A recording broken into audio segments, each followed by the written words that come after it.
Tarbiyah Sunnah Channel. Lillah, nyunnah, merenah. Yuk belanja di Tarbiyah Sunnah Mart. Dengan belanja di Tarbiyah Sunnah Mart, Anda turut berpartisipasi dalam dakwah yang diselenggarakan YTS. Bismillahirrahmanirrahim. Assalamualaikum warahmatullahi wabarakatuh. Alhamdulillah. Wassalatu wassalamu ala Rasulillah Muhammad ibn Abdullah wa ala alihi wa ashabihi wa mawalah wa man tabi'ahum bi ihsanin ila yaumil qiyamah wa ba'd. Hadirin jamaah Masjid Agung Subang, Jawa Barat yang Allah muliakan, alhamdulillah kita kembali berjumpa untuk melanjutkan kajian tentang fenomena akhir zaman. Poin terakhir yang kita bahas di bulan yang lalu adalah tentang penaklukan Konstantinopel. Konstantinopel itu sudah selesai. Sekarang kita masuki poin yang berikutnya, khurujul Qahtani, munculnya seseorang dari Qahtan. Qahtan itu nama satu kabilah, sama dengan Quraisy, tapi ini kabilah lain, namanya Qahtan. Orang yang berasal dari Qahtan disebut Qahtani. Nanti di akhir zaman akan muncul seseorang dari Qahtan. Dia adil, dia bijaksana, dia soleh, dan menjadi pemimpin selain bangsa Quraisy. Manusia taat kepada orang ini, dan itu terjadi ketika zaman sudah berubah. Kita tahu seluruh pemimpin Quraisy, seluruh pemimpin kaum muslimin itu dari Quraisy. Al-a'immatu min Quraisy. Imam-imam itu dari Quraisy. Nanti akan muncul pemimpin dari Qahtan. Dan ini terjadi ketika zaman sudah dipenuhi fitnah. Tapi munculnya pemimpin bangsa Qahtan bukan merupakan sebuah penyimpangan, tapi kondisi yang menyebabkan kaum muslimin dipimpin oleh bangsa Qahtan,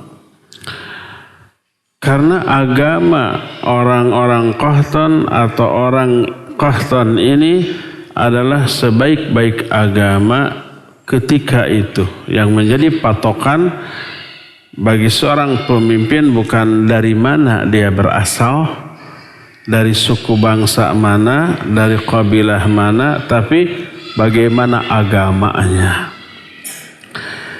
Imam Bukhari menjelaskan hadis tentang pemimpin bangsa Qahtan ini dalam satu bab yang beliau beri nama bab taghayyuruz zaman, bab telah berubahnya zaman.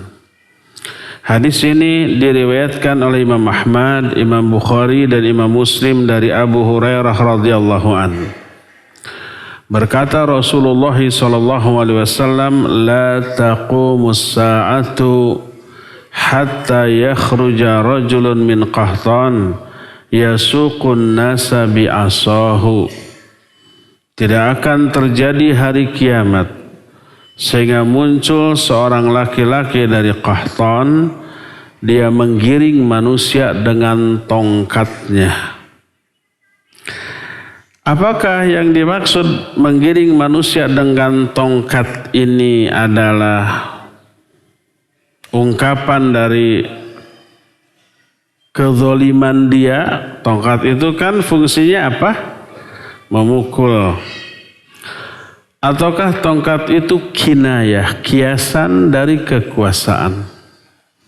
Berkata Imam Al-Qurtubi rahimahullah ketika menerangkan hadis ini, qauluhu yasuqun nas bi'asahu kinayatun an istiqamatin nas wa in iqaduhum ilaih wa ittifaquhum alaih wa lam yurid nafsal asa wa innama duriba biha mathalan li ta'atihim lahu wa istilaihi alaihim illa anna fi dhikriha dalilun ala khushunatihi alaihim wa unfihi bihim.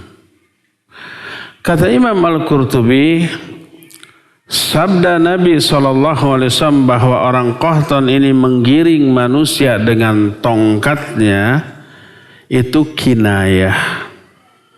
Kinayah itu kiasan, ungkapan dari istiqamahnya manusia, taatnya manusia, tunduknya manusia, dan sepakatnya manusia kepada pemimpin ini.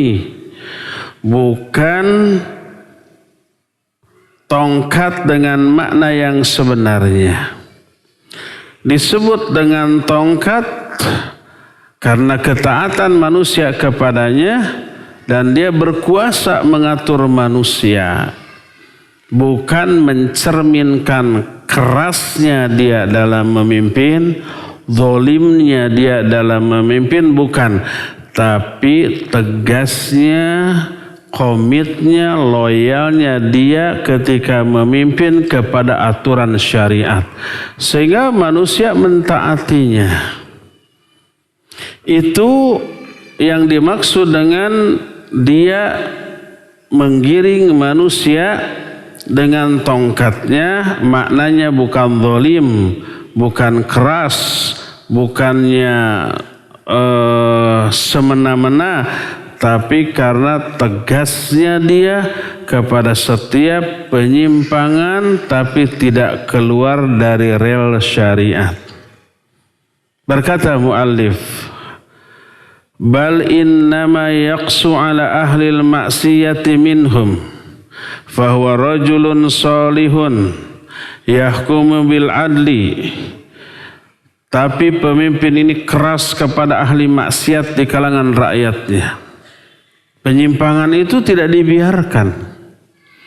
Kalau penyimpangan dibiarkan, ditolerir, pertama dia tidak akan berubah, tidak akan berhenti dari penyimpangannya ya. Kedua, akan semakin berani menyimpang dalam perkara lain. Ketiga, orang lain nanti ngikut. Kalau sudah terlalu banyak yang menyimpang, maka memberantasnya jauh lebih sulit. Sok di trotoar, boleh dagang apa tidak? Tidak boleh. Ada satu yang dagang, oleh aparat dibiarkan, kedua ngadangan hiji. Malah nggak ganggu gitu kan, dibiarkan asal bayar dipajak ya, 10.000 bayar sejam, sehari 10 jam berarti seberapa? 100 jam. Dia awalnya nagog pakai tanggungan, dibiarkan, akhirnya bikin kios semi permanen, dibiarkan, akhirnya ditembok di beton dah. Orang lain lihat, oh dibiarkan, akhirnya jadi perumahan trotoar teh. Sudah banyak puluhan bahkan ratusan apalagi ribuan, mudah nggak untuk dilarang? Nggak bisa. Demo atau engkenanya itu kalau tidak tegas. Jadi pemimpin dari Qahtan ini tegas. Disebut yaqsu ala ahlil maksiyah. Dia keras, tegas kepada ahli maksiat. Fahuwa rajulun salihun, dia adalah seorang pemimpin, orang yang soleh, yahkumu bil adl. yang menetapkan dengan adil, menetapkan hukum dengan adil. Ini makna ini diperkuat oleh sebuah hadis yang dinukil oleh Imam Ibnu Hajar Al-Asqalani dalam kitab Fathul Bari. Hadis ini diterima dari Nuaim bin Hammad. Hadis ini nyambung sampai ke Abdullah bin Amr. Abdullah bin Amr menyebut tentang beberapa khalifah. Salah satunya warajulun min Qahtan, kelak akan muncul khalifah dari Qahtan. Kedua, ada lagi hadis yang sanadnya sampai kepada Ibnu Abbas dengan sanad yang jayyid. Apa makna jayyid? Bagus, sanadnya bagus. Makna bagus adalah tidak jelek. Jayyid itu antara sahih atau hasan. Para ulama ragu ini hadis sahih atau hasan ya. Kalau enggak sahih hasan, kalau enggak hasan sahih. Disebutlah jayyid. Baik hasan atau sahih dua-duanya makbul di kalangan para ulama. Hadis ini jayyid sanadnya sampai ke Ibnu Abbas, dia berkata tentang khalifah. Salah satu kalimat yang terucap wa rajulun min Qahtan kulluhum salihun. Ada khalifah dari Qahtan semuanya soleh. Dua riwayat tadi dikutip oleh Imam Ibnu Hajar dalam kitab Fathul Bari Syarah Sahih Bukhari. Ada lagi hadis lain yang diterima dari Abdullah bin Amr bin As radhiyallahu anhuma, bahwa dia berbicara annahu sayakunu malikun min Qahtan, bahwa nanti akan ada penguasa dari Qahtan. Terdengar oleh Muawiyah. Saat itu Muawiyah menjadi khalifah. Muawiyah bin Abi Sufyan radhiyallahu anhu jadi khalifah. Ketika Muawiyah menjadi khalifah, dia mendengar Abdullah bin Amr bin As berkata, sayakunu malikun min Qahtan. Nanti akan ada raja dari Qahtan. Faghadiba Muawiyah radhiyallahu an. Marahlah Muawiyah. Dia kemudian berdiri, fasna 'ala Allah bima huwa ahluh. Lalu dia khutbah dan menyanjung Allah, memuji Allah dengan sanjungan dan pujian yang memang layak bagi Allah Azza wa Jalla. Setelah hamdalah, syahadat, salawat, memuji Allah, dia berkata, amma ba'du fa innahu balaghani anna rijalan minkum yatahaddatsuna bi ahaditsa laysat fi kitabillah wala tu'tharu an Rasulillahi sallallahu alaihi wasallam faulaika juhalukum fa iyyakum wal amani allati tudillu ahlaha fa inni sami'tu Rasulullah sallallahu alaihi wa alihi wasallam yaqul inna hadzal amra fi Quraisyin la yu'adihim ahadun illa kabbahu Allahu ala wajhih ma aqamuddin. Rawahul Bukhari. Kata Muawiyah, dia berdiri berkhutbah memuji Allah, kemudian amma ba'du, sesungguhnya telah sampai kepadaku beberapa orang dari kalian berbicara tentang hadis-hadis yang tidak ada dalam kitab Allah, juga tidak ada asarnya dari Rasulullah SAW. Mereka lah orang-orang bodoh di antara kalian. Maka jauh oleh kalian angan-angan yang akan menyesatkan para penduduknya. Karena sesungguhnya aku pernah berkata, sesungguhnya kepemimpinan ini akan berada di tengah-tengah Quraisy. Tak ada seorang pun yang memusuhi orang Quraisy kecuali Allah nanti akan balikan wajahnya di akhirat selama orang Quraisy tersebut menegakkan agamanya. Hadis ini riwayat Imam Bukhari. Kenapa Muawiyah marah? Karena Abdullah bin Amr bin As radhiyallahu anhuma mengatakan akan ada muncul pemimpin selain dari Quraisy. Padahal Nabi SAW menyatakan inna hadzal amra fi Quraisy, bahwa kepemimpinan ini milik orang-orang Quraisy.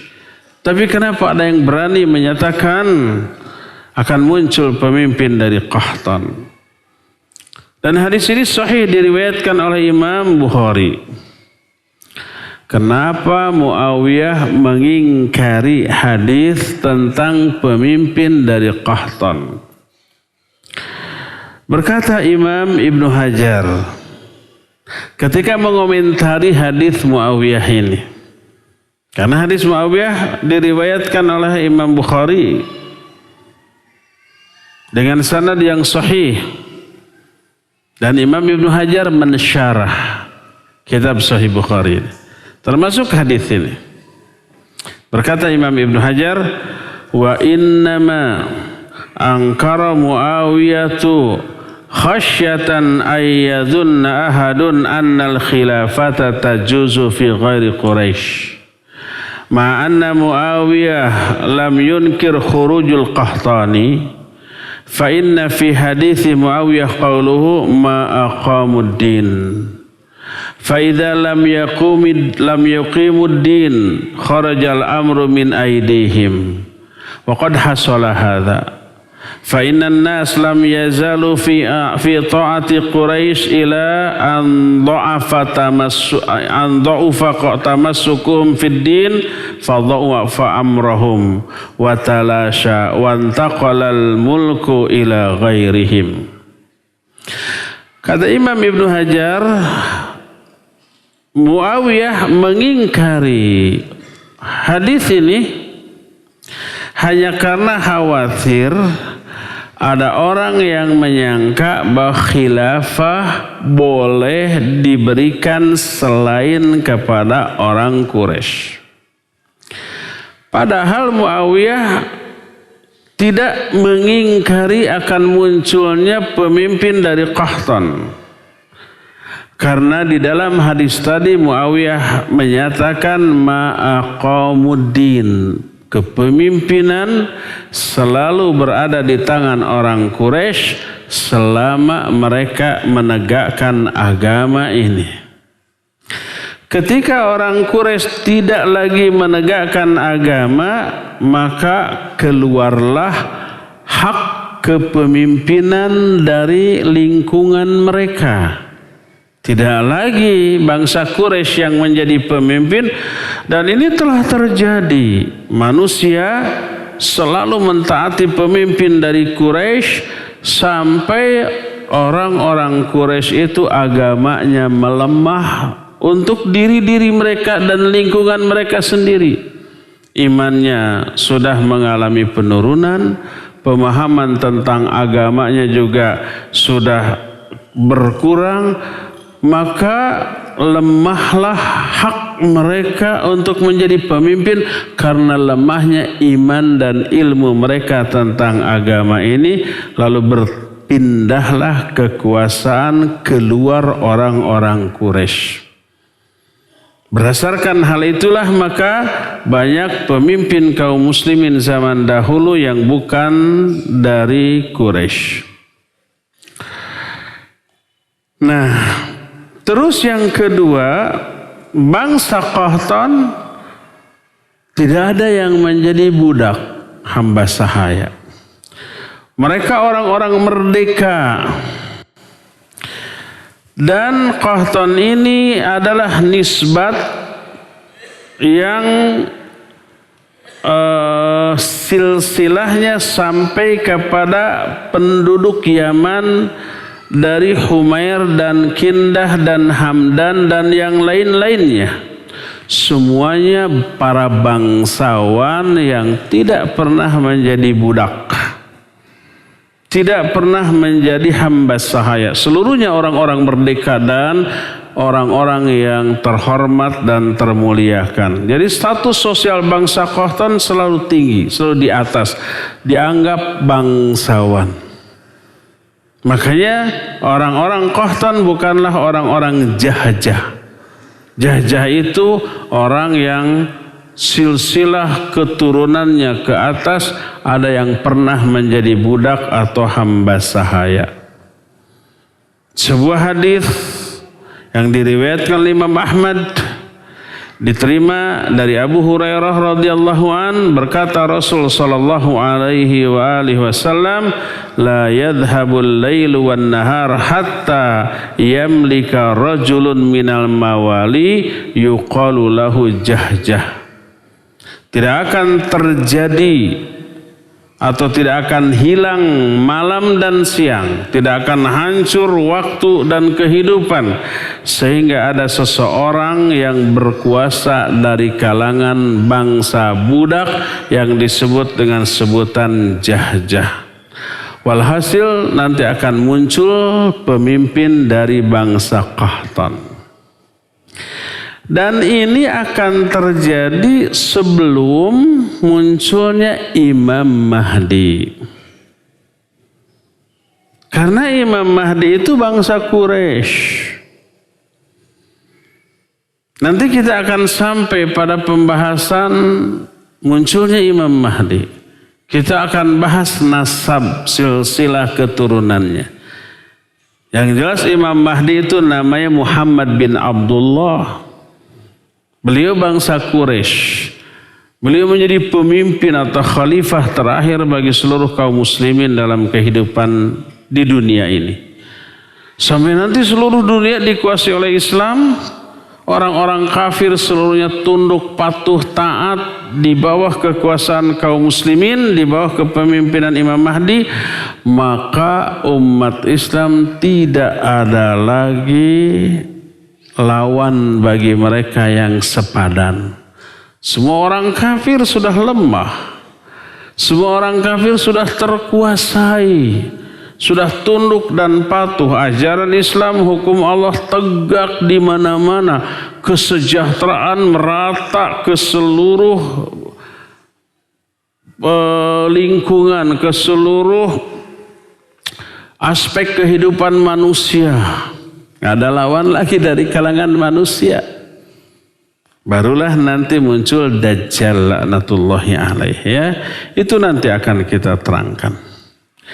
Nah, munculnya pemimpin bangsa Qahtan sebelum keluarnya Imam Mahdi tadi. Dan ini menunjukkan suatu saat akan muncul pemimpin yang adil, yang bijaksana, yang soleh, yang taat, ditaati oleh manusia, tapi bukan dari bangsa Quraisy, dan ini menjadi pemimpin bagi seluruh kaum muslimin di seluruh dunia, ya. Kapankah itu terjadi? Wallahu a'lam bissawab. Allah ataupun nabinya tidak menyebutkan waktunya dan tanda-tandanya, hanya menyebutkan kelak akan muncul pemimpin yang adil, soleh, bijaksana bagi kaum muslimin, tapi bukan dari kalangan bangsa Quraisy, tapi dari bangsa Qahtan. Sekarang kan banyak para ulama yang bernasab kepada Qahtan. Sa'id bin Wahab al-Qahtani yang menyusun buku apa yang terkenal? Di antaranya Al-Khusyu' fis Shalah, termasuk Al-Hikmah fid Da'wati ila Allah Ta'ala, termasuk Hisnul Muslim, apa yang kecil, buku kumpulan doa. Itu Sa'id bin Wahab al-Qahtani rahimahullah. Itulah munculnya seorang pemimpin dari Qahtan. Fenomena kedua yang kelak akan muncul, ini kedua dari yang kita bahas hari ini. Dengan yang sebelum-sebelumnya udah yang kesekian puluh. Qitalul Yahud nanti kaum muslimin akan memerangi Yahudi. Dan ini belum terjadi. Dari zaman baheula mula sampai sekarang orang Islam belum pernah berperang dengan orang Yahudi. Di zaman Nabi SAW ada orang Yahudi tapi mereka menjadi kafir zimmi. Demikian juga orang Nasrani. Nyaris tidak pernah ada peperangan. Terjadi perang salib bukan dengan Yahudi tapi dengan siapa? Orang-orang Nasrani. Belum pernah berhadapan. Tapi suatu saat di akhir zaman nanti perang. Karena Yahudi itu tidak pernah punya pemimpin yang berani berperang secara langsung berhadapan dengan kaum muslimin. Kalau toh perang, ekor mereka di belakang. Di belakang orang Nasrani, di belakang orang ateis, di belakang jadi dalang aja, dalang kerusuhan. Ya pernah langsung. Kecuali begitu muncul pemimpin besar mereka, baru mereka ikut berperang di belakang pemimpin besar. Tapi di akhir zaman, siapa pemimpin besarnya itu? Dajjal laknatullahi alaih. Nah, peperangan ini tidak bisa lagi dihindarkan.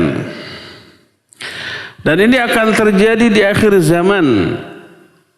Orang-orang Yahudi menjadi pasukan bagi tentara Dajjal. Kaum muslimin memerangi mereka.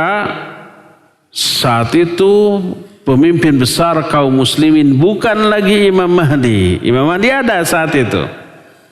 Karena Imam Mahdi tidak akan sanggup menghadapi Dajjal.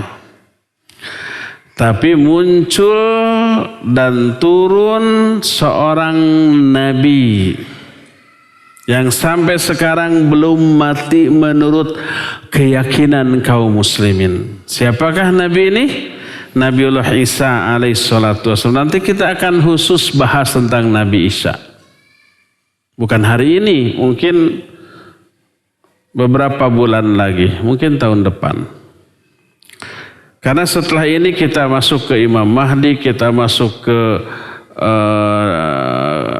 Dajjal dan seterusnya ya. Nanti baru Nabi Isa. Sampai-sampai setelah Dajjal menguasai dunia, kaum muslimin terkepung. Termasuk Imam Mahdi. Mereka memusatkan pertahanan di Madinah, di Mekah sebagai perlindungan karena Dajjal tidak bisa keluar dan Imam Mahdi saat itu berlindung di benteng Aqsa. Di mana ya teteh? Di Palestina. Aqsa itu bukan masjid sebenarnya. Tapi ada masjid di sana, tapi sebuah areal seluas kira-kira 14.000 hektar gitu. Kemudian ada 3 masjid di sana, sekelilingnya di benteng. Terkepung di sana, Dajjal sudah mengepung dengan Yahudinya. Nabiullah Isa turun di sana. Begitu selesai sholat subuh, kata Nabi Isa, buka gerbang. Begitu buka gerbang, kelihatan ada Dajjal dengan tentaranya yang banyak.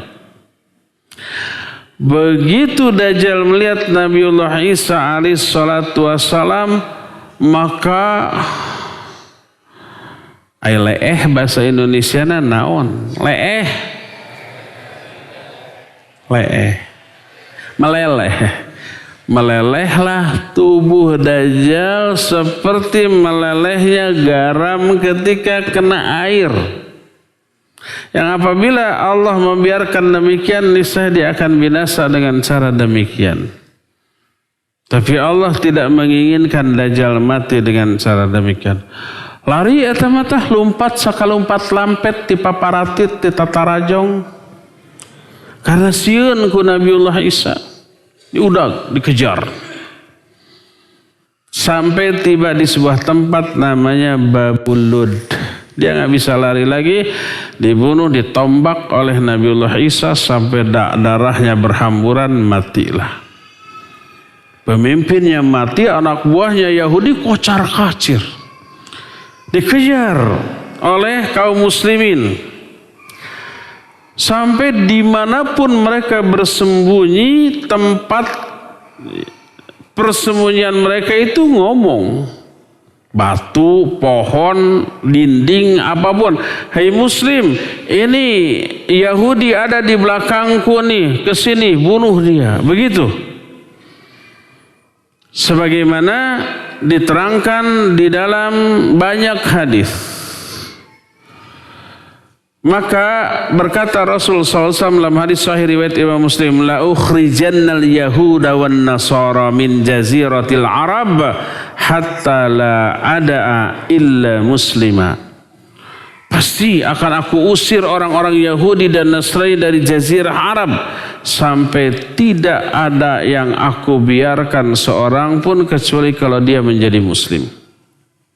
Hadis ini sahih diriwayatkan oleh Imam Muslim. Nah, peperangan atau ancaman Nabi kepada Yahudi dan Nasrani itu dahulu sudah dilaksanakan. Tapi peperangan dengan Yahudi secara langsung yang dimaksud oleh pembahasan kita ini nanti di akhir zaman. Sebuah hadis diriwayatkan oleh Imam Ahmad dari Samurah bin Jundub radhiyallahu an dalam sebuah hadis yang panjang. Nabi SAW khutbah ketika terjadi gerhana matahari. Di dalam khutbahnya itu beliau bersabda, salah satu di antara isi khutbahnya. Kata beliau, wa innahu yahsurul mu'minuna yuhsirul mu'minina fi baitil maqdis fayuzalziluna zilzalan syadida thumma yuhlikuhu Allahu tabaraka wa ta'ala wa junudahu hatta anna jadbal haid au qal aslul haid wa qal al-hasanul hushayb wa aslu syajarah liyunadiya au qala yaqul ya mu'min au qala ya muslim hadha yahudiyun au qala hadha kafir ta'al faqtulhu. Kata Nabi SAW, sesungguhnya Dajjal mengurung kaum muslimin di Baitul Maqdis, yaitu di Palestina, di Masjidil Aqsa. Karena Masjidil Aqsa di benteng itu tadi. Benteng itu kokoh kuat. Di luar benteng itu bukan lapangan terbuka, tanah yang lapang, bukan. Perumahan penduduk. Ada ganggang, ada jalan. Mobil nggak bisa masuk. Bisa, tapi bisa mobilen lah gitunya. Dan itu nurug tug mudun, tuturubun karena tangga. Nah, itu Baitul Maqdis, itu Aqsa, di benteng, gerbangnya ada beberapa, tinggi. Nanti kaum muslimin akan dikepung oleh Dajjal. Fayuzalziluna zilzalan syadida. Mereka mengalami kegoncangan yang amat sangat dahsyat. Bayangkan bahwa tempat Masjidil Aqsa itu untuk seluruh kaum muslimin yang ada nggak cukup. Dikepung di luar semuanya, nggak bisa keluar. Secara fisik, secara psikis mereka mengalami goncangan yang hebat. Tapi kemudian Allah menghancurkan Dajjal beserta tentaranya sampai kocar-kacir setelah turunnya Nabiullah Isa alaihissalatu wassalam. Dajjal terbunuh.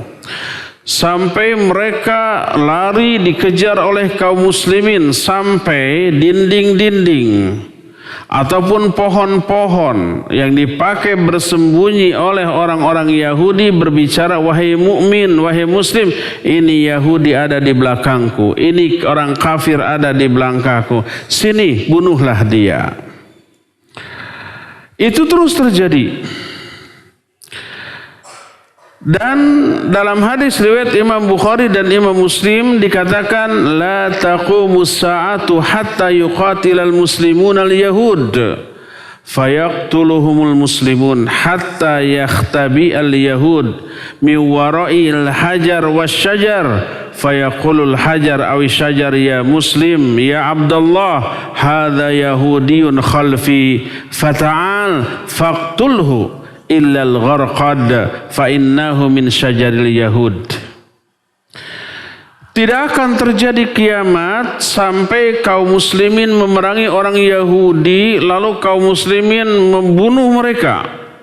Sampai ada orang-orang Yahudi bersembunyi di balik batu, di balik pohon, berkatalah batu dan pohon itu, wahai muslim, wahai hamba Allah ini Yahudi di belakangku, sini bunuh dia.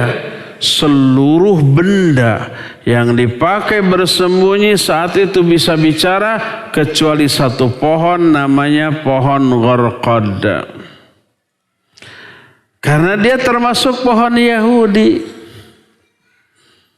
Nanti kalau umpamanya antum ada program umroh plus Aqsa, tanya ketika di sana ke guide mana pohon gharqad, tanya. Lihat, kalau bisa foto atau film. Inilah pohon gharqad. Nah, pohon gharqad itu bisa dijadikan sembunyi. Kebayang oleh kita mungkin besar sebesar pohon kelapa gitu ya. Kalau kecil bisa dipakai untuk bersembunyi? Enggak. Padahal kecil. Batangnya itu sebesar batang-batang pohon sampe gitu, tahu pohon sampe? Ketela pohon. Tapi banyak bercabang. Dan daun-daunnya agak gede, nah daun-daunnya ini menutup.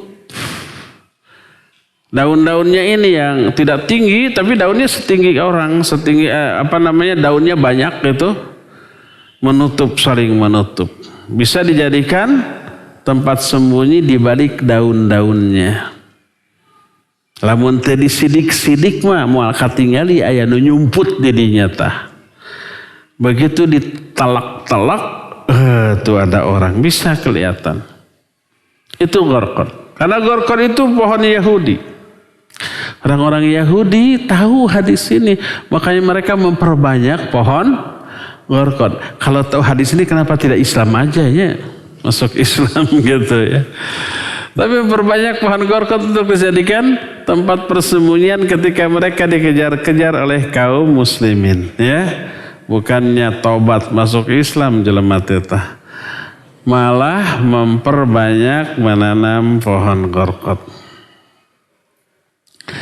Yang nampak dari zahir hadis ini adalah bahwa pohon, batu, dinding atau benda-benda lain bisa berbicara secara hakiki.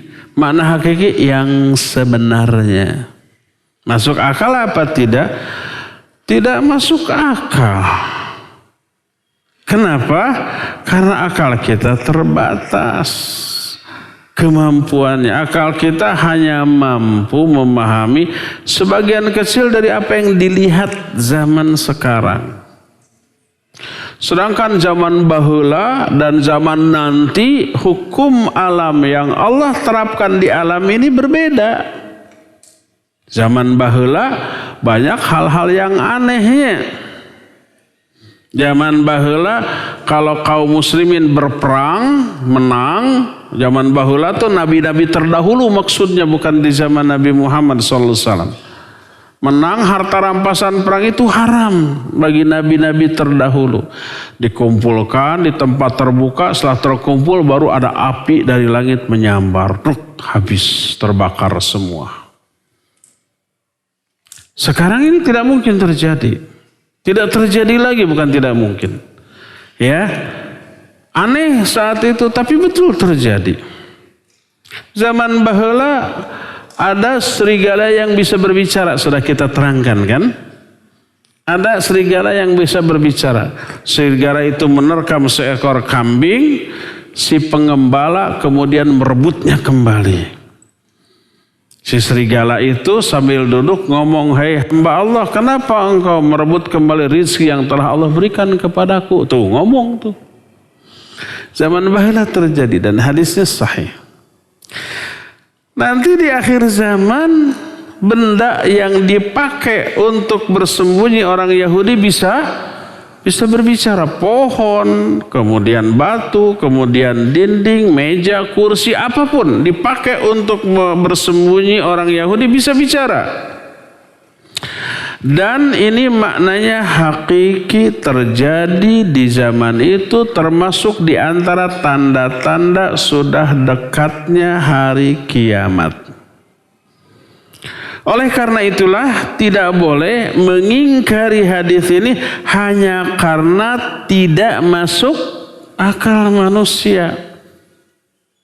Nanti di akhirat juga sama. Mulut kita yang punya alat-alat bicara, ada lidah, ada bibir, ada gigi, ada pita suara, dikunci.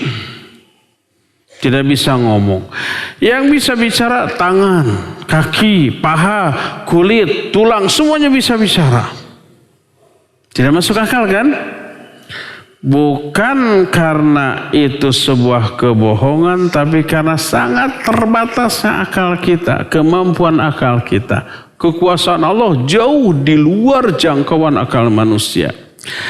Maka ketika orang nanti ditanya oleh Allah, ini orang munafik nih, kamu dulu melakukan dosa ini. Enggak. Mau nggak aku datangkan saksi? Dan munafik mah ke Allah aja nggak bohong. Mau nggak akan aku datangkan saksi? Mau, tapi aku ingin yang menjadi saksiku tuh diriku sendiri. Nggak mau makhluk lain, nggak mau malaikat, nggak mau para nabi, nggak mau orang lain. Diri saya sendiri yang jadi saksi atas diri saya. Kata Allah, boleh, dibiarkan, dikunci mulutnya. Disuruhlah berbicara tangannya, kakinya, tulangnya, dagingnya, kulitnya. Berbicara semuanya. Pembicaraan anggota tubuhnya jujur. Dulu pernah begini, dulu pernah begitu terus. Dikiranya kalau diri sendiri yang menjadi saksi itu akan menyelamatkan. Ternyata jujur. Sampai orang-orang munafik itu menyatakan, lima syahid ta'alaina. Kenapa kamu bersaksi yang bisa memberatkan kita? Apa kata anggota tubuhnya? Antaqanallahu alladhi antaqa kulla syai'. Allah yang telah membuat segala sesuatu bisa bicara, juga membuat kami sekarang bisa berbicara. Akal kita nggak bisa memahami bagaimana tangan bisa bicara. Karena apa? Karena terbatasnya kemampuan akal kita. Coba, ada gak sekarang benda mati bisa bicara? Ada banyak, radio, TV, HP, gitunya. Padahal gak punya alat-alat bicara seperti bibir, seperti lidah, seperti gitu, tapi bisa bicara tuh, kaset seperti itu. Itu baru manusia yang bikin, apalagi Allah Azza wa Jalla. Sebaliknya, ada yang punya alat-alat bicara, pita suara ada, giginya ada, lidahnya ada, bibirnya ada, tapi gak bisa bicara. Ada yang begitu? Ada. Orang gagu, orang bisu punya bibir, 2 bibir? Ada, coba lihat. Orang gagu punya lidah? Punya. Kalau ada orang gagu suruh ngelel. Semua alat berbicaranya lengkap. Tapi kenapa dia nggak bisa bicara? Itu semua Allah yang ngatur. Bukan karena punya alat-alat bicara atau tidak, enggak. Allah yang ngatur. Termasuk benda mati nanti bisa berbicara, dan itu sesuatu yang mudah bagi Allah. Sebenarnya segala sesuatu bertasbih kepada Allah, tapi kita tidak mendengar dan tidak mengetahui cara tasbih mereka. Tubuh kita juga bertasbih. Ini bisa berbicara, sedang bertasbih. Kitab ini sedang bertasbih. Meja ini sedang bertasbih. Walaupun kita tidak mendengar dengan caranya masing-masing. Kata siapa? Kata Allah dalam Al-Quran, dalam surah Al-Isra 44 Allah berfirman, wa in min syai'in illa yusabbihu bihamdihi walakin la tafqahuna tasbihahum. Kata Allah Azza wa Jalla, barakallahu fik, sekarang aman.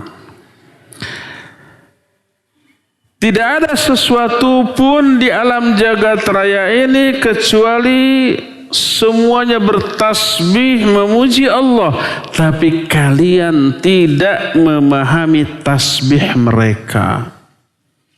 Ini berbicara meja, bertasbih dengan caranya sendiri, bersujud kepada Allah dengan caranya sendiri yang berbeda dengan sujud kita.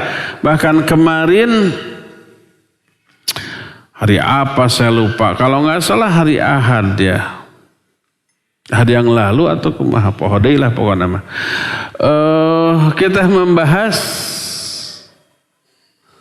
bahwa matahari bersujud. Ketika tenggelam itu matahari di zaman Nabi SAW, beliau bertanya, atadruna aina dhahabatis syams? Tahu nggak kamu kemana matahari itu pergi? Kata para sahabat, Allah dan Rasulnya yang lebih mengetahui. Dia pergi ke tempat menetapnya di bawah arsy, lalu dia bersujud kepada Allah Subhanahu wa Ta'ala. Bersujud matahari itu sampai waktu yang Allah kehendaki, lalu Allah berkata, irtafi'i, bangkit kamu dan terbitlah kamu di tempat kamu datang tadi pagi. Esoknya dia terbit lagi di sebelah timur, menerangi lagi dengan cahaya. Begitu terus sampai suatu saat matahari itu seperti biasa di bawah arsy sujud kepada Allah. Lalu kata Allah, bangkitlah kamu dan terbitlah esok harinya dari sebelah barat. Oh, hari Selasa yang lalu, sebab membahas masalah tanda-tanda akhir zaman, yaitu matahari terbit dari sebelah barat. Lalu matahari pun terbit dari sebelah barat. Matahari sujud. Ya, matahari bisa mendengar firman Allah Azza wa Jalla, padahal menurut kita itu adalah benda mati.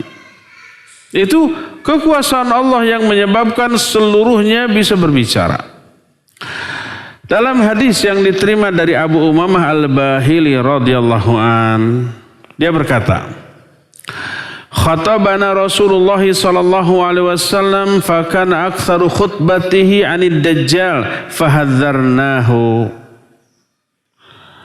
Fadzakara khurujahu thumma nuzul Isa liqatlihi wa fihi qala Isa iftahul bab fayuftahu wa wara'ahu ad-dajjal ma'ahu sab'una alfa yahudi kulluhum dhu sayfin fa idza nadhara ilaihi ad-dajjal dhaba kama yadhubul milh fil ma wa yantaliqu hariba.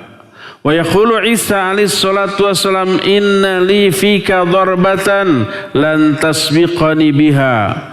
Fayadhkuruhu inda babil lud asy-syarqi fayaqtuluhu fayuhzimullahu al-yahud fala yabqa syai'un mimma khalaqallahu yatawara bihi yahudi illa antaqallahu dhalika syai' la hajar wala syajar wala haid wala dabah illa al-gharqadah fa innaha min syajarihim la tantiq.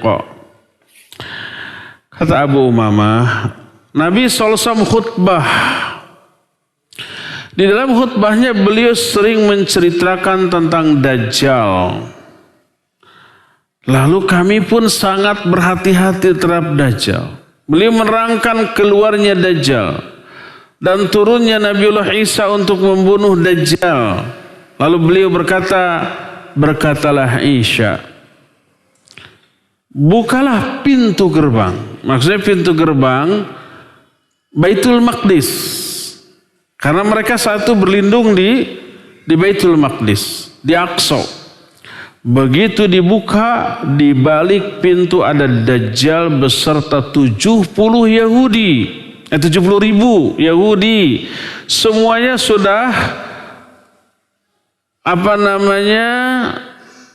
ngabar bedogna, sudah pedangnya itu sudah digini,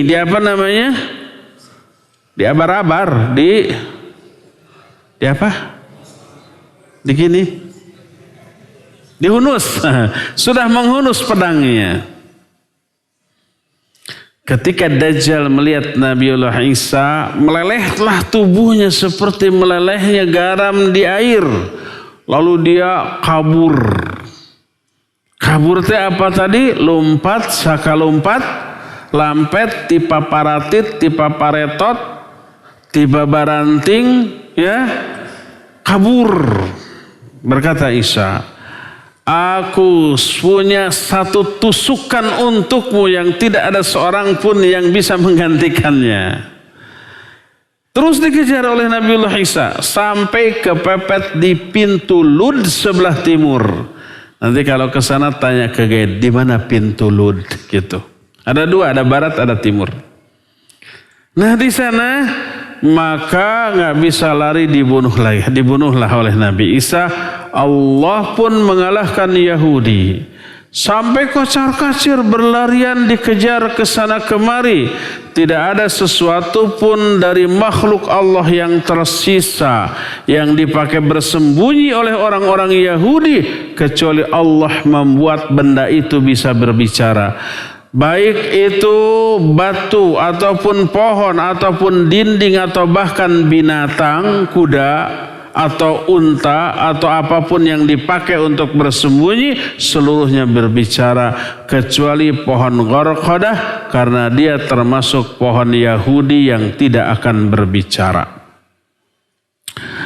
Hadis ini menjelaskan tentang gamblangnya benda-benda mati bisa berbicara. Dan ini termasuk salah satu keajaiban yang terjadi di akhir zaman, sehingga makna berbicaranya itu dengan makna yang hakiki, yang sebenarnya. Karena kalau ini sekedar kinayah teh apa? Sekedar kinayah teh kiasan, tidak ada manfaatnya menjelaskan kecuali pohon Gharqad karena dia pohon Yahudi. Karena ada orang yang memahami itu. Yang dimaksud pohon Gharqad itu Amerika loh, katanya gitu. Karena dia jadi pelindung Yahudi. Mana ada pohon yang bisa ngomong, gak masuk akal itu. Akalnya jadi hakim terhadap nas hadis yang sahih. Disangkanya akalnya itu di atas segala-galanya, di atas wahyu. Dia tidak sadar ketika Dajjal keluar kira-kira Amerika masih ada apa tidak? Belum tentu. Mungkin sudah bubar, semoga cepat bubar. Seperti bubarnya Soviet. Bukan Soviet. Iya betul ya, Uni Soviet. Seperti bubarnya apa lagi? Semoga Indonesia mah tidak ya, NKRI harga mati. Jangan sampai ada negara Jawa, negara Sumatera udah menyatu sudah, mudah-mudahan keinginan nama. Apakah ketika turunnya Nabi Isa munculnya Dajjal Amerika masih ada? Belum tentu. Mungkin sudah bubar jadi negara-negara bagian yang kecil. Semoga segera. Oleh karena itulah memaknai Gharqad dengan negara Amerika terlalu jauh. Ini terjadi di akhir zaman, banyak keajaiban terjadi. Termasuk benda-benda mati itu bisa berbicara. Ya. Dan ini dengan makna yang hakiki, bukan sekedar kinayah. Berkata mu'alif, falau hamalna kalamal jamadat alal majaz lam yakun dhalika bil amril khariqi fi qital yahud fi akhir zaman wa kanat hazimatuhum amamal muslimin kahazimati ghairihim minal kuffar alladzina qatalahumul muslimun wa dhaharu alaihim wa lam yurid fi qitalihim mithlu ma warada fi qital yahud min ad-dilalah alal mukhtabi yantiqul jamadat فإذا لاحظنا أن الحديث في أمر مستغرب يكون آخر الزمن هو من علامة الساعة دل ذلك على أن النطق في قتال اليهود حقيقي وليس مجازا عن انكشافهم أمام المسلمين. Seandainya pemahaman berbicaranya benda-benda mati itu hanya majazi, hanya kiasan, maka ini tidak aneh, bukan sesuatu yang yang spektakuler gitu dalam memeraih Yahudi di akhir zaman. Kekalahan orang Yahudi dari kaum muslimin seperti kekalahan orang-orang kafir terdahulu yang dikalahkan dalam beberapa peperangan oleh kaum muslimin. Dan tidak ada keterangan saat itu bahwa benda-benda mati berbicara. Ketika perang Badar, kaum muslimin menang. Apakah dikatakan lembah di Badar, batu-batu gunung di sana bisa berbicara? Tidak.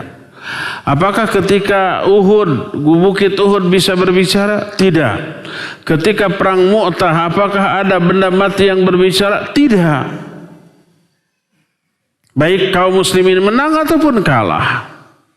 Kaum muslimin pernah kalah dalam peperangan, yaitu perang apa? Uhud. Tidak ada keanehan seperti yang terjadi di akhir zaman. Tapi ketika perang akhir zaman melawan Yahudi ada keanehan, yaitu apa? Berbicaranya benda-benda mati yang dipakai untuk bersembunyi bagi orang-orang Yahudi. Karena waktu tersebut waktu sudah dekatnya kiamat dan munculnya banyak keanehan dan keajaiban yang tidak masuk akal. Berdasarkan hal itu, maka berbicaranya benda-benda mati ketika Yahudi bersembunyi dengan makna yang hakiki. Ya, inilah keterangan yang menjelaskan berperangnya kaum muslimin dengan Yahudi di akhir zaman. Inilah fenomena kedua, ya. Fenomena ketiga dan seterusnya kita akan teruskan di bulan yang akan datang. Untuk sekarang cukup sampai di sini saja dan kita masih punya sisa waktu untuk bertanya jawab.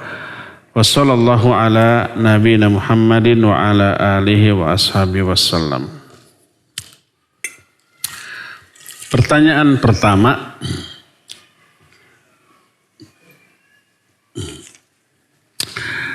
Ustadz Afan, di luar tema, cara mendapatkan hidayah taufik yang sempurna dan ciri-ciri orang-orang yang mendapat hidayah taufik apa saja? Bagaimana cara mendapatkan hidayah taufik? Banyak. Pertama, cari ilmu. Cari ilmu cara untuk memperoleh hidayah taufik. Ilmu syar'i seperti ini. Kedua, berdoa kepada Allah agar Allah memberikan hidayah kepada kita. Ketiga,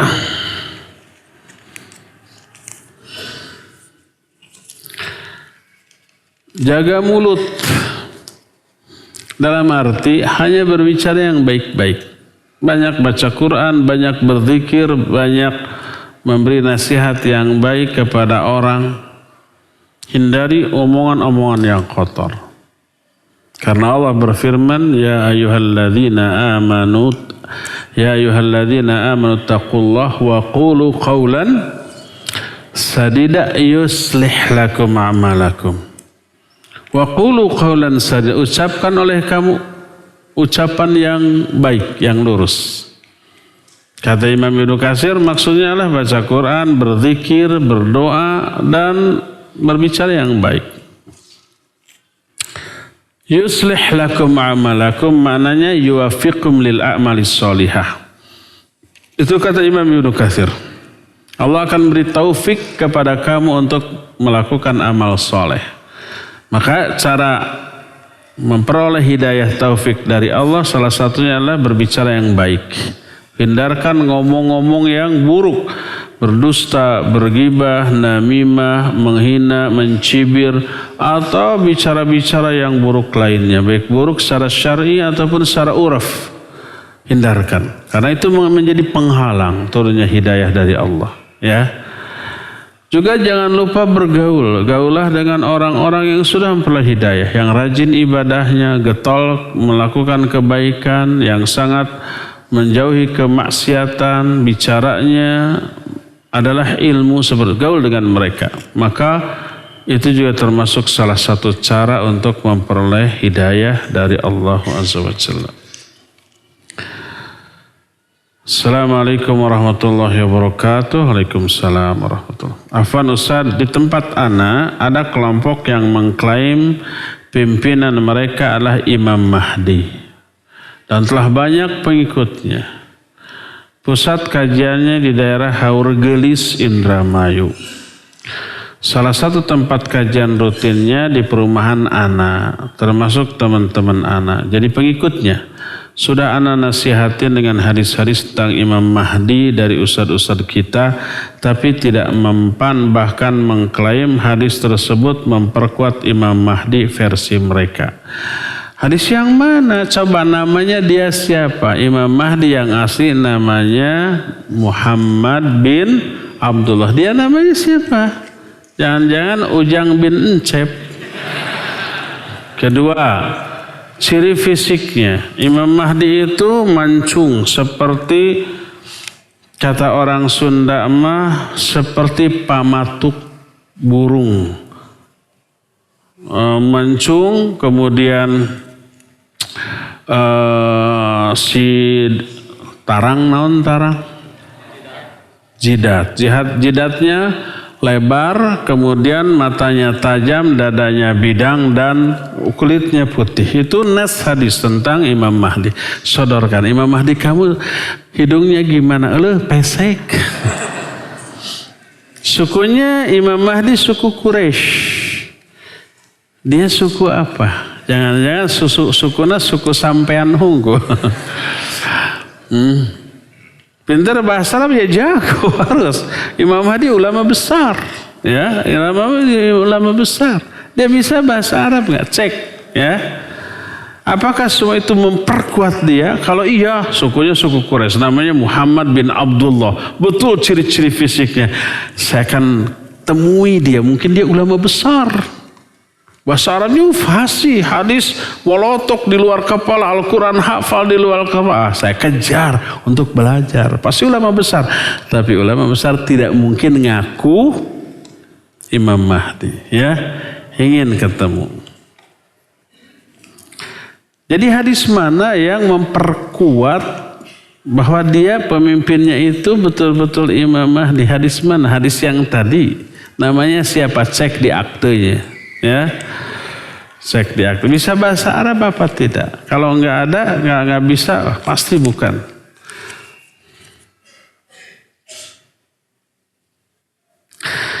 Di desa ana riba merajalela. Sekarang perekonomian desa ana semakin susah. Apakah ini tanda akhir zaman? Iya, salah satunya ya. Bukan di desa dia aja, di mana-mana, di kota lebih banyak lagi. Hampir tidak ada transaksi yang tidak mengandung unsur riba. Belanja ke supermarket aja ada ribanya, pakai kartu kredit, ada ribanya nggak? Ada. Sekarang ingat, ada pinjaman online. Hati-hati, nomor HP antum, KTP antum jangan sembarangan diobral. Nanti bisa dipakai orang untuk meminjam secara online. Pinjamannya cuma 1 juta, 1.200.000, nggak banyak. KTP kita karena syaratnya nomor KTP, nomor NIK ya, dan nomor HP sudah apply akan dikabulkan atas nama kita. Padahal yang pinjamnya orang lain. Tiba-tiba bulan depan ada tagihan, Anda berhutang 3 juta. Loh, kapan ini datanya? Semua kontak yang ada di HP kita dihubungi, diancam. Ya sopan banget tuh orang ya. Itu sekarang ada bunga. Bunganya luar biasa. Pinjam 1 juta hanya 3 bulan jadi 8 juta. Dan terus dikejar. Hati-hati dengan pinjaman online ya. Jangan tergiur.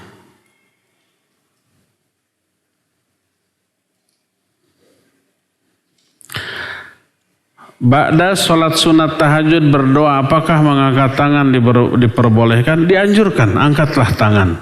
Ba'da sholat tahajud ya, ketika berdoa.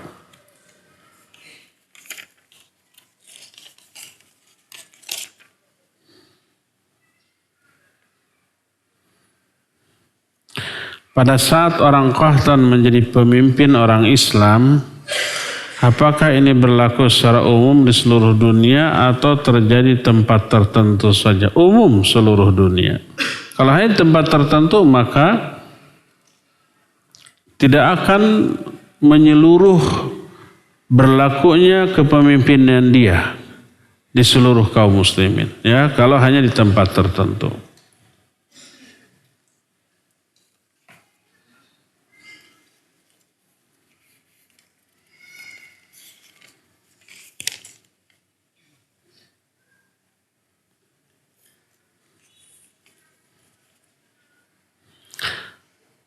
Bagaimana dengan pemikiran bahwa matahari terbit dari barat itu sekarang sudah terjadi karena segala kehidupan sudah dari barat, Eropa dan Amerika. Ini termasuk takwil. Matahari terbit dari barat itu maknanya hakiki. Maknanya sebenarnya matahari terbit dari barat. Jangan ditakwil makna terbit dari barat seluruh kehidupan berorientasi ke barat. Bukan begitu. Ini takwil.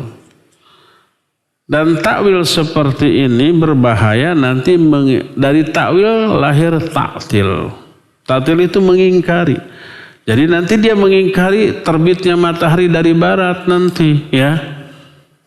Jadi maknanya hakiki, yang sebenarnya bukan berarti orientasi hidup mengarah ke barat, ke Eropa dan ke Amerika. Bukan itu, tapi maknanya hakiki.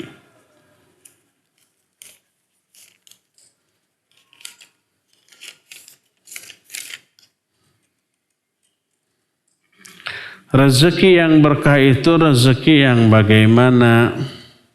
Nah, makna berkah adalah berasal dari kata birkah, artinya kasratul khair, banyaknya kebaikan. Maknanya adalah harta tersebut melahirkan manfaat lahir atau batin untuk diri sendiri dan untuk orang lain, dunia sampai ke akhirat.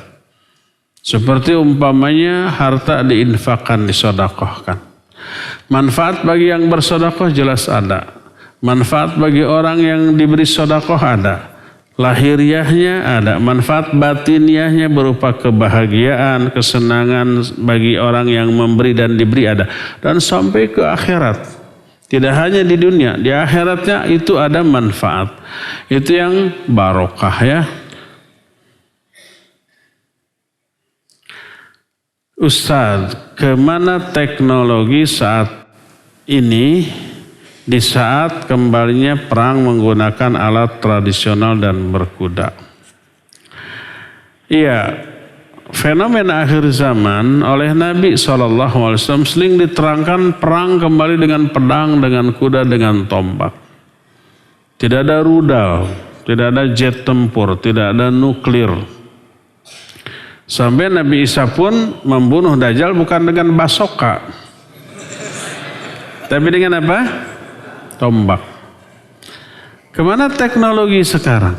Mana rudal? Mana nuklir dan seterusnya? Ya, sudah kita terangkan pada beberapa tahun beberapa pertemuan yang lalu. Teknologi itu sebelum akhir zaman tiba itu akan hancur dengan dirinya sendiri. Teknologi akan menghancurkan teknologi itu sendiri. Ya. Wallahu alam kapan terjadi dan bagaimana itu terjadinya. Mungkin umpamanya ya, perang nuklir tinggal mijit tombol, tiung, jegur, teknologi semua hancur oleh produk dari teknologi itu sendiri. Sudah, nggak ada lagi rudal, nggak ada lagi senjata api. Orang kembali ke zaman baheula, menggunakan lagi besi untuk dibuat menjadi pedang, menjadi tombak, menjadi panah. Akan kembali seperti itu, ya. Oleh karena itulah maka di akhir zaman tidak disebut lagi teknologi seperti ini.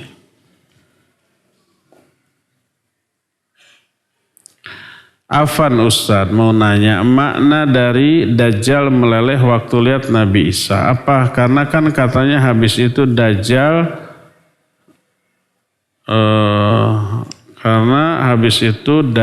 lari, syukron. Iya. Santri Sabilul Ilmi. Meleleh tapi belum hancur semuanya, masih bisa lari. Masih ada sisa-sisa sampai dikejar terus, sampai meleleh terus. Sampai nggak bisa lari lagi, dibabulud lalu dibunuh. Apa yang menjadi rahasianya? Nanti kita akan terangkan ketika menjelaskan Nabi Isa. Rahasianya adalah, bukan nanti berarti sekarang lah. Bisa penasaran. Belum tentu bulan depan kita bisa jumpa lagi ya. Siapa tahu besok lusa atau sekarang kita mati, kan kita nggak tahu ya. Cuma kalau antum mau lebih dulu silakan. Saya nanti aja belakangan. Rahasianya adalah Nabiullah Isa itu badannya mengeluarkan aroma tertentu. Kalau orang kafir menghirup aroma dari tubuh Nabi Isa, matilah dia. Dan aroma tubuh Nabi Isa tercium sejauh mata memandang atau sejauh pandangan Nabi Isa. Asal kelihatan sama Nabi Isa, mati itu orang. Kalau dia masih kafir. Ini yang menjadi rahasia. Turunnya Nabi Isa tidak menerima jizyah kecuali keislaman. Karena kalau memberi jizyah dibolehkan tapi dia masih kafir, mati nanti. Dengan menghirup aroma yang keluar dari tubuh Nabi Isa. Ini kalau orang biasa mati. Adapun Dajjal kan sakti mandraguna ya. Nanti kita akan terangkan beberapa kesaktian Dajjal. Ketika melihat Nabi Isa menghirup aromanya tidak langsung mati tapi tubuhnya meleleh. Salah satu di antara mukjizat Nabiullah Isa kelak di akhir zaman. Itulah yang menjadi rahasianya. Jadi makna meleleh betul-betul dengan makna yang hakiki. Kalau orang biasa langsung mati. Kalau dia kafir. Adapun Dajjal karena kuat, karena sakti tadi, maka tidak langsung mati tapi meleleh. Ya. Bagaimana caranya menghadapi cobaan ketika kita belajar istiqamah dalam hijrah? Sabar dan tetap istiqamah. Kemarin di Bandung pernah sedikit disinggung. Bagaimana caranya agar istiqamah di atas penderitaan karena mengamalkan sunnah? Pertama, yakini bahwa setiap ada peningkatan keimanan pasti ada peningkatan kadar ujian. Ahasiban nas ayutsraku ayyaqulu amanna wahum la yuftanun. Apa manusia mengira mereka akan dibiarkan berkata, saya beriman, tapi belum diuji? Yubtalar rajulu ala hasbi dini fa in kana fi dinihi salabah zidalahu fil bala. Seseorang itu akan diuji berdasarkan kadar iman. Makin hebat iman, makin hebat ujian. Ketika hijrah menunjukkan ada peningkatan keimanan, pasti ada ujian, dicela, ya, dihina, dibuli, dikata-katain dengan kata-kata yang bikin kita ilfil gitu ya.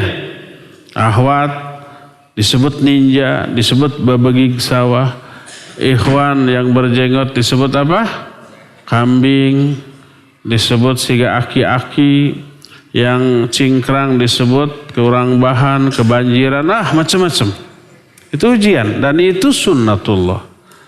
Kalau hijrah nggak ada ujian, harus tanda tanya loh. Rasanya saya sudah hijrah, sudah nambah iman, tapi kok senang-senang terus. Semua kawan-kawan dekat saya, keluarga saya kok mendukung. Congratulations, selamat kamu sudah hijrah. Ada yang ngasih ini, ngasih itu. Kok hijrah itu enak? Nggak ada yang kayak begitu. Ya, harus tanda tanya kalau kita peningkatan keimanan ada terasa, tapi tambah senang hidup, tambah bahagia, tambah happy, nggak ada yang benci, nggak ada yang nyinyir, itu harus dipertanyakan itu. Menyimpang dari sunnatullah. Itu pertama. Kedua, yakini seluruh ujian menggugurkan dosa-dosa kita. Salah satu ujiannya kezaliman orang kepada kita. Kita dibuli, kita dikata-katai, dihina, kita umpamanya dicaci, dimaki, direndahkan, disebut macam-macam. Itu menggugurkan dosa-dosa kita walaupun kita tidak tobat dari dosa itu. Plus, enak dong dia kalau nggak dibalas. Enak gimana? Dia langsung dibalas oleh Allah. Berupa apa? Berupa dosanya nambah, pahalanya di-offer ke kita. Setiap kali ada orang awam lihat akhwat lewat, hey ninja, ninja, ninja. Kadang-kadang N-nya diganti dengan T. Pokoknya hey tinja, tinja. Itu sama dengan hai ahwat yang solihah. Nih saya ngasih pahala saya nih, pahala saya. Sini dosa kamu saya yang tanggung. Gitu tuh. Siapa yang untung? Kita yang dihina, yang dibuli. Dia tidak sadar ya. Kalau ini dalam kepentingan dunia, ada ahwat punya hutang enggak? Kalau punya biar saya yang nanggung. Nih harta saya berikan. Hutang kita berkurang bahkan lunas, pundi-pundi saldo uang kita nambah. Maka pada hakikatnya orang yang zalim adalah orang yang dermawan dengan pahala. Orang yang sangat meringankan beban kita di akhirat. Orang yang zalim itu sama dengan sinilah dosa kamu saya tanggung, nih pahala saya berikan. Dia tambah berat dosanya, pahalanya tambah sedikit. Kalau terlalu sering pahalanya habis, dosanya tambah numpuk. Kita sebaliknya yang dihina, yang dizalimi, dosa berkurang, pahala nambah. Untung apa rugi? Kita untung, dia yang rugi. Ingat kepada hal ini, nggak ada lagi resah, gelisah, sedih, kecewa ya. Tidak cemen, tidak manja. Kan banyak ikhwan akhwat yang baru hijrah cengengnya luar biasa.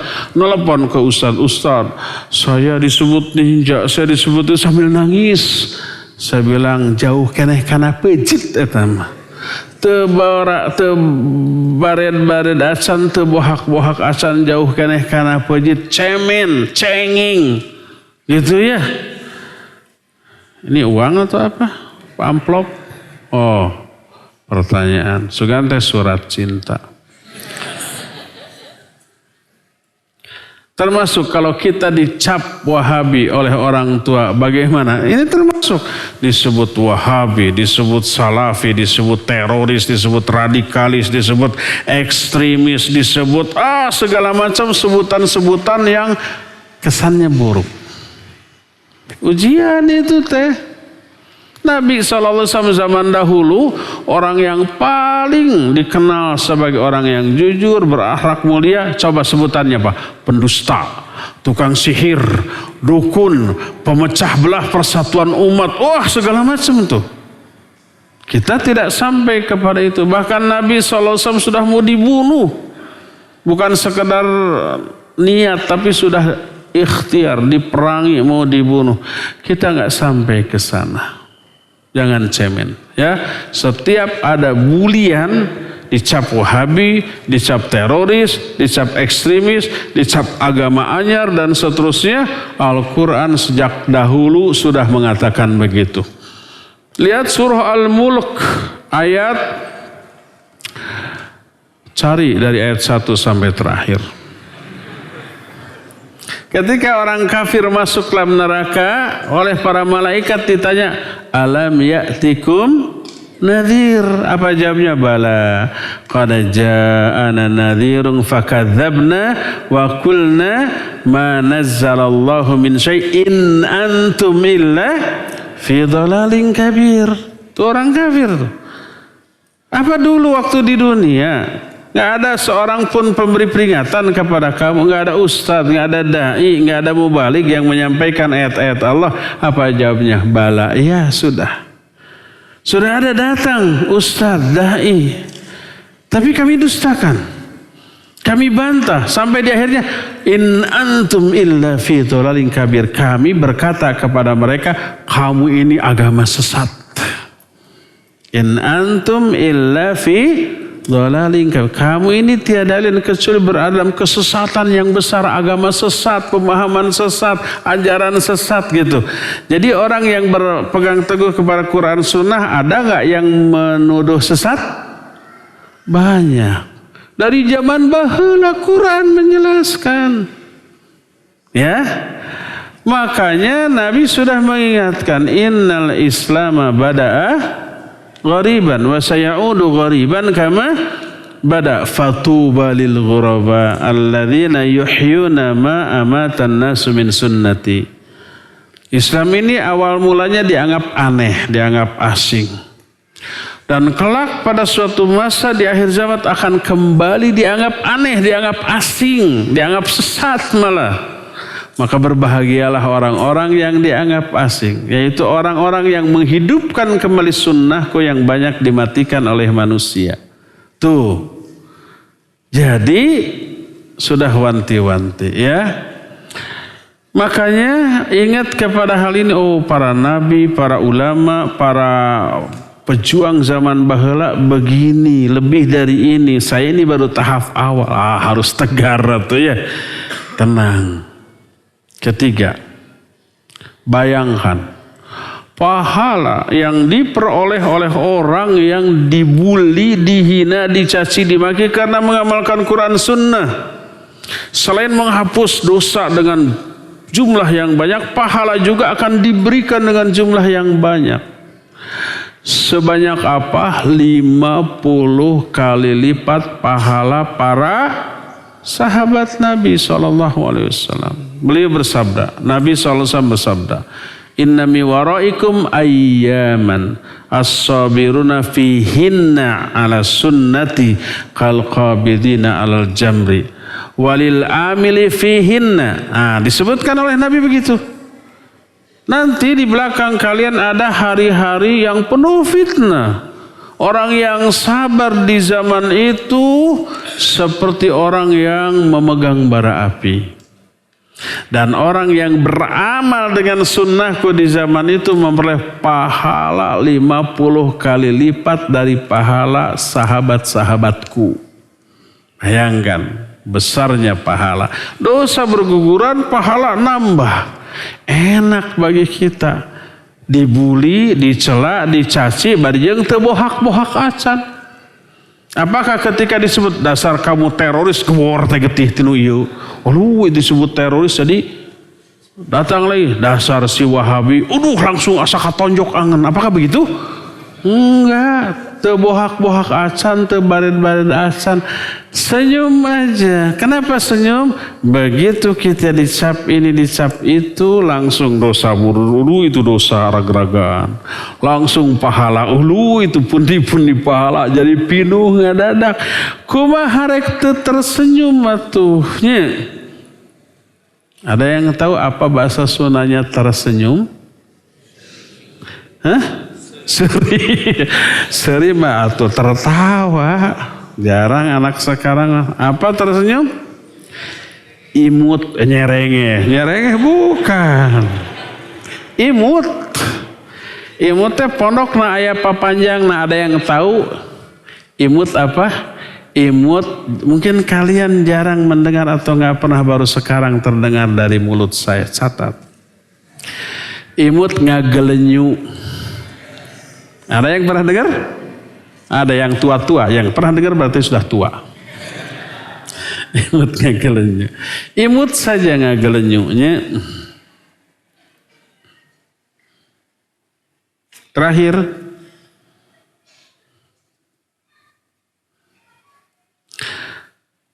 apakah kalau pasukan Ya'juj dan Ma'juj bergabung dengan pasukan Dajjal dari santri Rahmatika? Enggak. Ya'juj dan Ma'juj masih terkurung ketika Dajjal keluar. Dan si benteng Ya'juj dan Ma'juj belum terbuka. Jadi antara Dajjal dengan Ya'juj dan Ma'juj tidak berjumpa, tidak ketemu. Nanti urutan waktu kisahnya itu Imam Mahdi, terus muncul Dajjal, terus keluar turun Nabi Isa membunuh Dajjal. Setelah menang bahwa Nabiullah Isa alaihi salatu wassalam itu didatangi oleh orang-orang muslim yang bersembunyi di gua-gua, di gunung-gunung menghindari Dajjal, diusap wajahnya oleh Nabi Isa dan dijelaskan kedudukan mereka di surga. Ketika itu turun perintah Allah agar Nabi Isa membawa pengikutnya ke gunung untuk bersembunyi karena akan dikeluarkan siapa? Ya'juj dan Ma'juj. Setelah bersembunyi baru Ya'juj dan Ma'juj keluar. Itu di saat Dajjal sudah mati. Di saat Dajjal sudah tidak ada. Jadi Ya'juj dan Ma'juj tidak berjumpa dengan Dajjal. Nanti urutannya kita akan bahas semuanya insya Allah. Jadi masih seru lah ya. Kitab yang kita bahas ini baru setengahnya aja belum. Ini baru halaman ke-193 dan jumlah seluruh halaman kitab 400 lebih. Setengahnya juga belum. Jadi kira-kira 5 tahunan deh ya. Cukup sampai di sini. Mohon maaf tidak semua pertanyaan terjawab karena waktunya habis. Insyaallah kita jumpa kembali sebulan yang akan datang. Subhanakallahum bihamdik asyhadu an la ilaha illa anta astaghfiruka wa atubu ilaik. Alhamdulillahirabbil alamin. Wassalamualaikum warahmatullahi wabarakatuh.